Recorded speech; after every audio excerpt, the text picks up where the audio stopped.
Bem-vindos de volta a mais um Psiconerd. O episódio de hoje não é um episódio recorrente.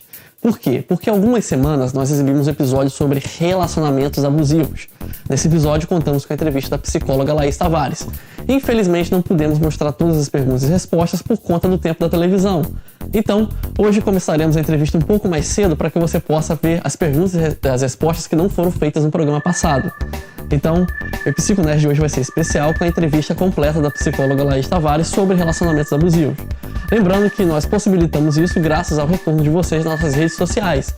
Então não deixe de conhecer a fanpage ou mandar e-mail para a nossa equipe para dar dicas ou sugestões, até mesmo sobre as entrevistas, ok? A entrevista começa logo depois da vinheta. Meu nome é Elias Ribeiro, sou nerd e, por mais incrível que pareça, também sou psicólogo. Bem-vindos ao...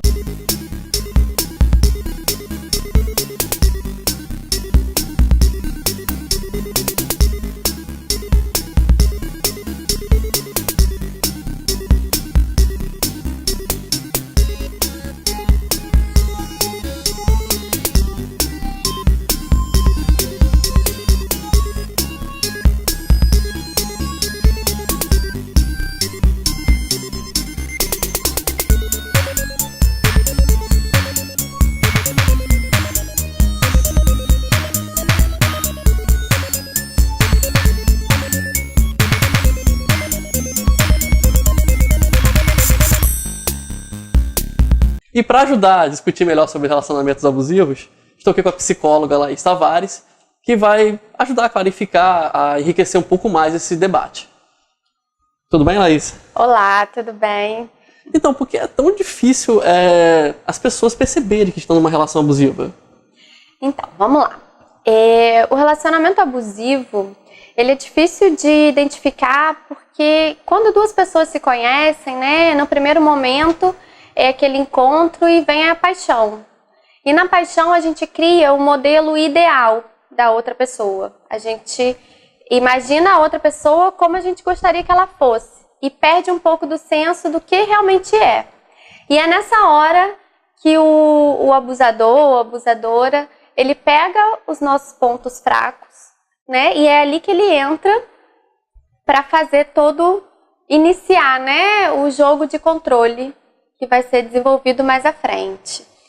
E existem alguns sinais que a gente pode, de repente, perceber, notar, observar no abusador para saber se está entrando numa relação abusiva, para tentar escapar dessa armadilha? Então, existem sinais sim. São difíceis de perceber no primeiro momento. Normalmente as pessoas que estão de fora da relação percebem, né, antes da pessoa que está dentro da relação. Mas são sinais básicos. Acho que o primeiro sinal, assim, que todo mundo precisa perceber é quando você começa a ter que deixar de ser você mesmo, né, independente de ser homem ou mulher, para ter que atender sempre ao outro, né? Você gosta de ir ao shopping passear com suas amigas, mas o namorado ou marido começa a mostrar... Ele é tão sutil que ele não fala, eu não quero que você vá. Então ele começa a criar artifício. Por exemplo, mas essa amiga sua, não acho ela legal, acho ela não é sua amiga, ela não é muito boa. Ela traiu o namorado dela, eu acho que ela não é uma boa companhia para você. Então ele faz um jogo, tanto ele quanto ela, para que você, sem perceber, você começa a perder o interesse de fazer aquilo que você pode estar fazendo errado. Então ele começa a inserir a culpa na pessoa, né? E você começa a se sentir culpada e a privar de ser você. Você começa a não conseguir mais julgar suas ações por você mesma. Entendi. Geralmente, quando a gente fala em relacionamento abusivo, a gente sempre associa a violência. E as pessoas geralmente associam violência sempre a algo físico, mas... pelo que eu entendo também como psicólogo, não é a verdade. A violência ela pode vir manifestada de várias formas. Que tipo de violência a gente pode citar no tipo de relacionamento que envolve um abuso? Então, a violência física, ela realmente, né? A gente tem essa associação de que o abuso, ele é físico. Mas até dentro mesmo da violência contra a mulher, né? Da violência mesmo, a violência física ela é apenas um detalhe. Porque ela é fácil de ser identificada.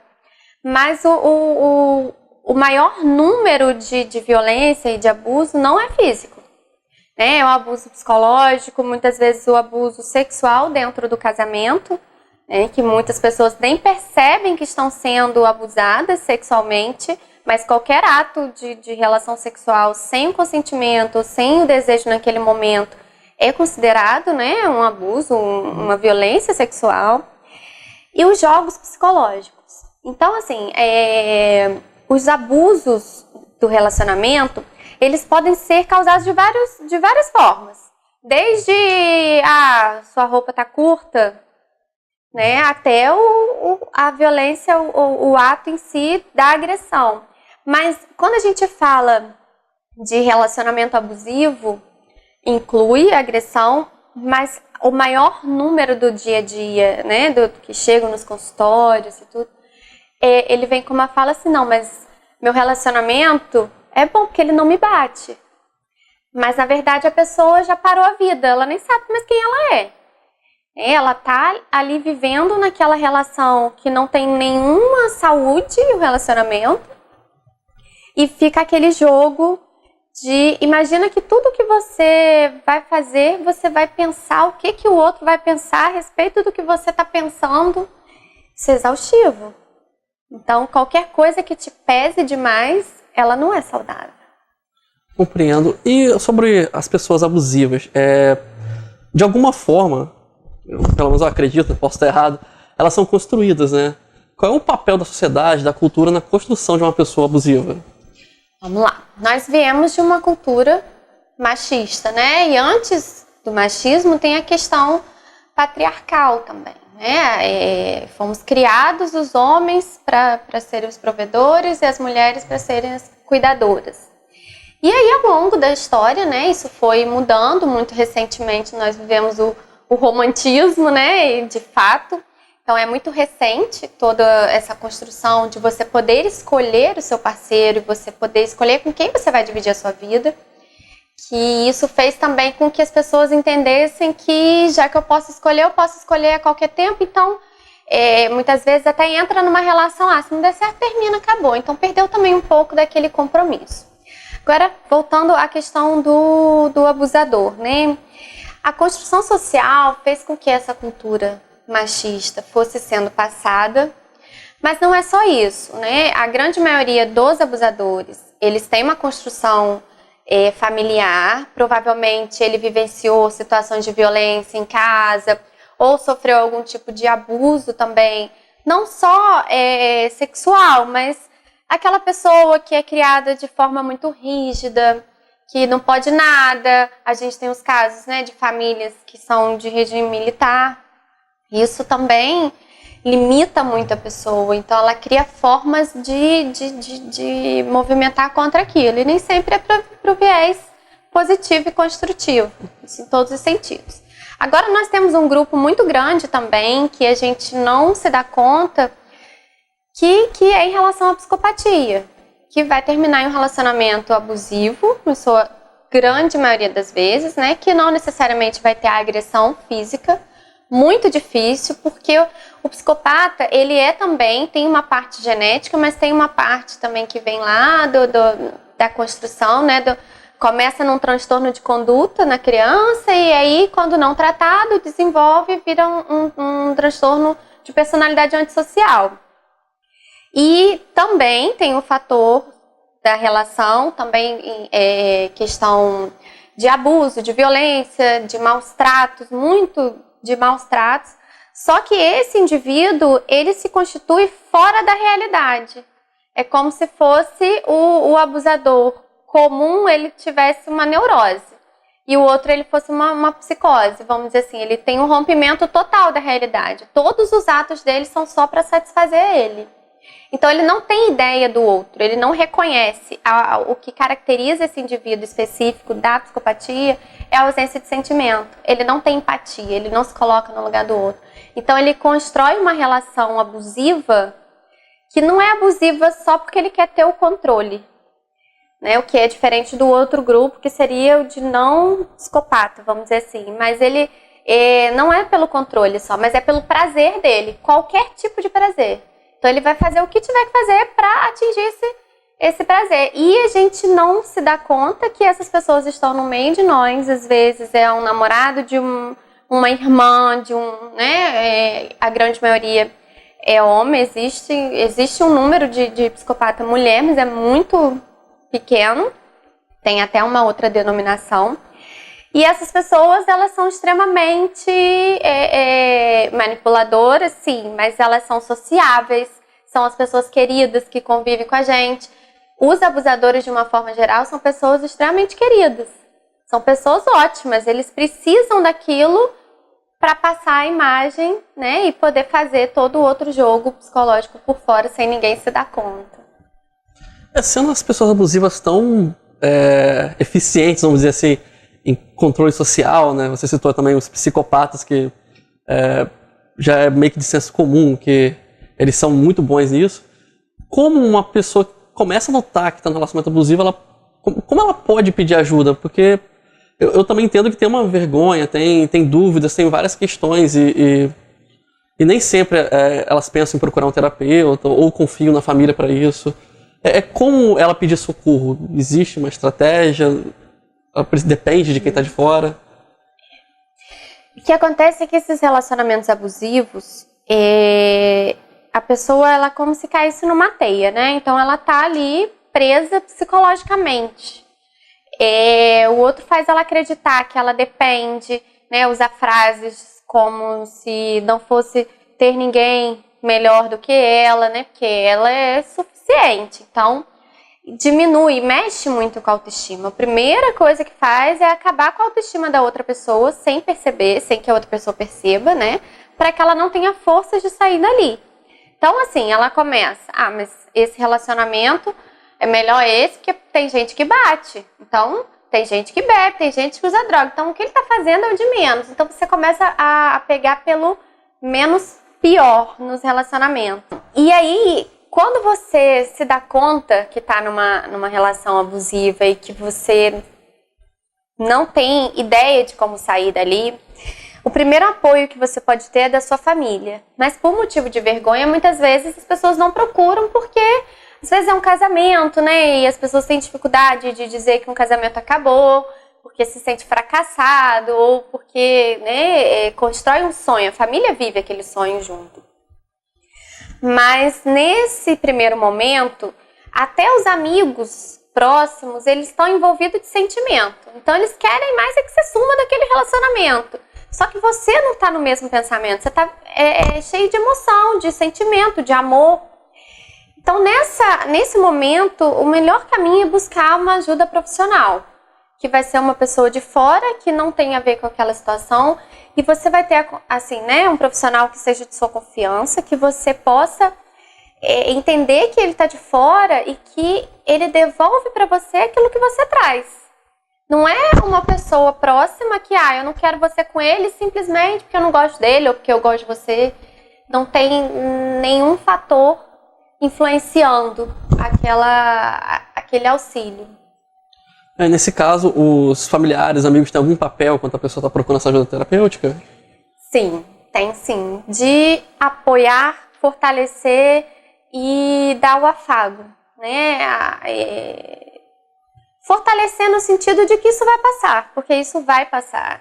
A gente sempre acha, se a gente olhar para trás, cada problema que a gente tem, a gente acha que aquele é o maior do mundo. Quando a gente fala de relacionamento abusivo, né, como envolve violência, violência geralmente também tem sequelas, né? A gente pode enumerar ou citar algumas sequelas que seriam comuns a uma pessoa vítima de relacionamento abusivo, talvez até nas próximas relações, se for o caso. Sim, sim. Quando a gente fala de sequela, né, é uma coisa subjetiva, porque cada um responde de uma maneira. Mas é muito comum a pessoa desenvolver, né, um quadro de tristeza, né, de depressão, ansiedade também, porque você fica sempre na expectativa, mesmo que de forma inconsciente, do que vai acontecer agora, porque você vive um momento constante de tensão. A qualquer momento explode a bomba. Assim como no ciclo da violência, né, que a gente começa, né, com o período de lua de mel, depois vai aumentando a tensão, depois começam os primeiros sinais da violência em si, depois vem a agressão, né, a explosão, e depois volta para o período de lua de mel, fica tudo bem, vem as desculpas e tal. É a mesma coisa. Então, só que no relacionamento que é abusivo, que não tem propriamente a violência física, que a violência física ela leva um certo tempo, às vezes, para acontecer de novo. Mas no relacionamento abusivo clássico, assim, isso acontece com muito mais frequência. Porque o controle, ele se dá em qualquer coisa, desde a hora que você vai tomar banho ou vai dormir, até o controle para dormir. Então, assim, acaba sendo uma coisa muito mais intensa. Agora, outras coisas também que acontecem é aquilo ficar marcado e registrado como uma forma de trauma, né?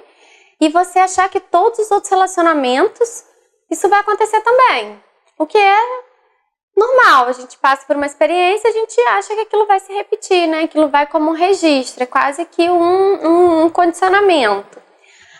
Mas isso não é uma regra, as pessoas não são iguais e você também precisa trabalhar depois de um relacionamento abusivo para reconstruir sua autoimagem e estar com você antes de estar com o outro, para que você também não permita entrar num relacionamento abusivo, porque a gente fala sempre um como autor e outro como a vítima.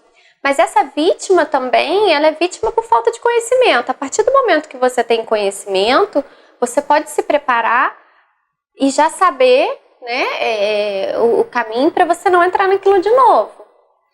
Mas também não dá para viver desconfiado, porque o medo de dar errado não pode paralisar você de fazer alguma coisa. Compreendi. Quando a gente fala de violência, geralmente, principalmente quando é violência física, violência sexual, sempre é associada à mulher. Mas a gente sabe que também ocorre dos dois lados. O homem também pode ser vítima, não só de relacionamento abusivo. Também saiu um artigo, que eu não me recordo agora por qual meio de comunicação, que falava de violência sexual sobre os homens e é sempre difícil coletar dados. Por que para o homem é tão complicado falar sobre esses assuntos? Primeiro, lá atrás, né, por causa da questão do machismo, o homem ele foi criado para ser mais que a mulher sempre menos.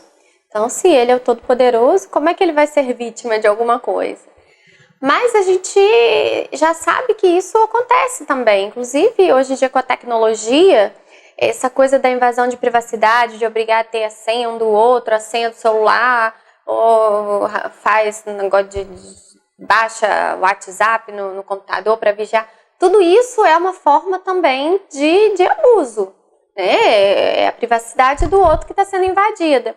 E isso, se a gente for parar para pensar, é muito mais comum do homem ser a vítima, né? Porque a mulher faz isso. Então, isso também. Só que às vezes a gente até naturalizou esse comportamento, né? Mas o homem, ele ainda que ele seja vítima disso, ele muitas vezes conta como orgulho, né? Conta com orgulho de estar sofrendo aquilo ou diminuindo a mulher por ela estar fazendo um papel ruim de fazer isso. E em relação aos abusadores, né? O que a gente pode fazer em relação a eles, até para nos proteger, proteger quem está com a gente? Então, os abusadores, normalmente, assim, quando envolve a questão de álcool e drogas no relacionamento também, fica um pouquinho mais complicado, né? Porque isso pode aumentar a tensão, aumentar o conflito, porque tem uma outra patologia junto. Mas ele querendo buscar ajuda e querendo reconhecer as dificuldades e as limitações dele e procurar um tratamento a longo prazo, médio e longo prazo, ele pode recondicionar, né, os comportamentos dele e começar a perceber as atitudes e modificar. Mas é uma questão que depende dele. Ele precisa ter consciência e querer essa mudança. Isso não acontecendo para proteção, né? Porque quando ele perde o controle, quando ele perde o controle do outro, né? Do outro do relacionamento, ele tende a descompensar cada vez mais. Então, sai bem do controle. E aumenta, né? Os abusos, né? E se você é casado, mora junto e tem filhos, a orientação que a gente costuma dar enquanto profissional é que vocês se protejam e protejam os filhos, até que essa pessoa consiga se dar conta e buscar ajuda também, que é a vida em primeiro lugar. Então, falando agora de estratégias, né? Você citou redes sociais, você citou várias coisas. Hoje em dia, acho que está ficando mais fácil um controlar o outro através das redes sociais, né? Somente no Brasil, que é muito comum, WhatsApp. No começo do programa, eu comentei, né, que pelo telefone também tem um tipo de controle, né? Tem uma diferença entre a pessoa abusiva e a pessoa que gosta realmente de você na hora de falar no telefone. A pessoa que gosta de você quando você atende o telefone, ela pergunta como você está. A pessoa abusiva, ela geralmente pergunta aonde você está. E o que a gente pode citar aí de estratégia, né, de controle, não só pelas redes sociais, mas pela tecnologia no geral, por parte das pessoas abusivas? Então, até dos aplicativos, né? O iPhone tem aquele Amigos, né? Amigos, ele é uma coisa extremamente convidativa, né? Todo mundo quer ter amigos.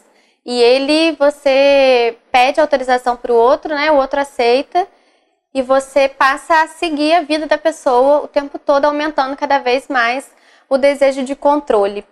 Agora, uma estratégia que tem, acho que é uma das principais, é você saber diferenciar o que a pessoa fala e o que a pessoa faz.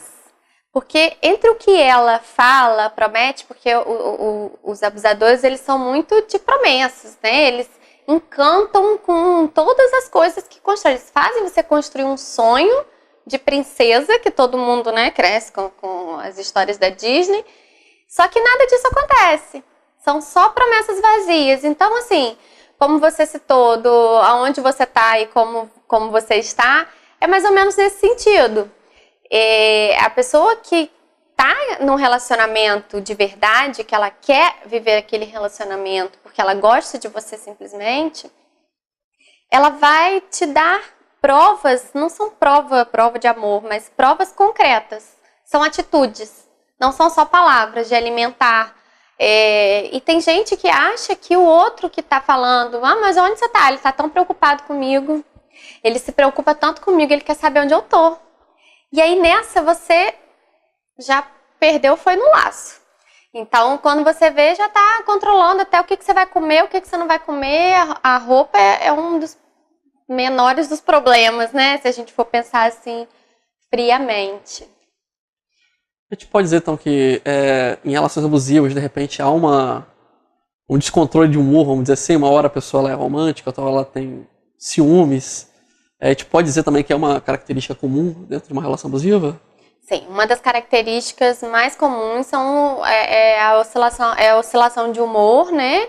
A manipulação, a gente já falou, o controle de tudo, né? Agora, a oscilação de humor é até interessante, porque muitas vezes faz parecer que você chateou o outro. Ele faz com que você se sinta culpada pela oscilação dele. Eu fiz isso com você, mas foi você que me levou a isso.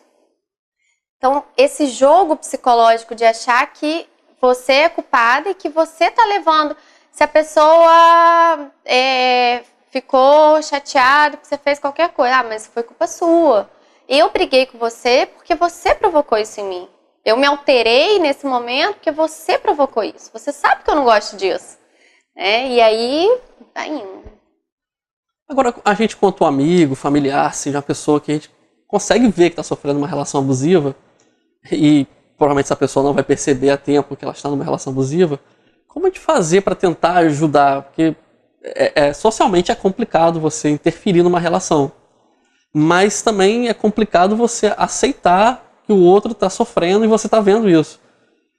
Como guiar, orientar os familiares, os amigos, ou é só paciência mesmo? Como lidar com essa situação? Paciência, tempo, né? Mas ajudar no reencontro da autoestima, né? Valorizar a pessoa que está sendo vítima e mostrar para ela o quanto ela é importante, o quanto ela tem uma vida sem aquele relacionamento, né? O quanto ela tem de história e que a história é dela. Eu costumo dizer que a vida da gente vem numa linha contínua, a da outra pessoa vem numa linha contínua. E tem que permanecer assim. Porque se um junta no outro e mistura tudo, quando o outro sai, a gente quebra. Então a gente não pode sair da nossa linha. Isso não é egoísmo. Isso é individualidade. Essa coisa de ser é muito complicado, né? São duas pessoas no relacionamento. Então a família, ela pode entrar nessa, valorizando a autoestima, no acolhimento, no afago, de se colocar mesmo no lugar daquela pessoa que está sofrendo, porque ela não está sofrendo porque ela quer, ela está sofrendo por consequência, né, da relação, e isso vai passar. Então, assim, acreditar que ela é capaz de sair daquilo, e que vai ficar tudo bem, e que tem muitas coisas para acontecer ainda na vida, né.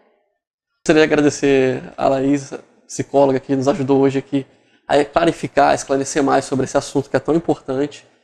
Qualquer dúvida, comentário, pode deixar pelas redes sociais ou pelo e-mail que está passando aqui embaixo. E muito obrigado. Eu que agradeço a oportunidade. Precisando também, posso disponibilizar meu e-mail também para quem tiver vergonha ou quiser pedir alguma orientação, estou à disposição.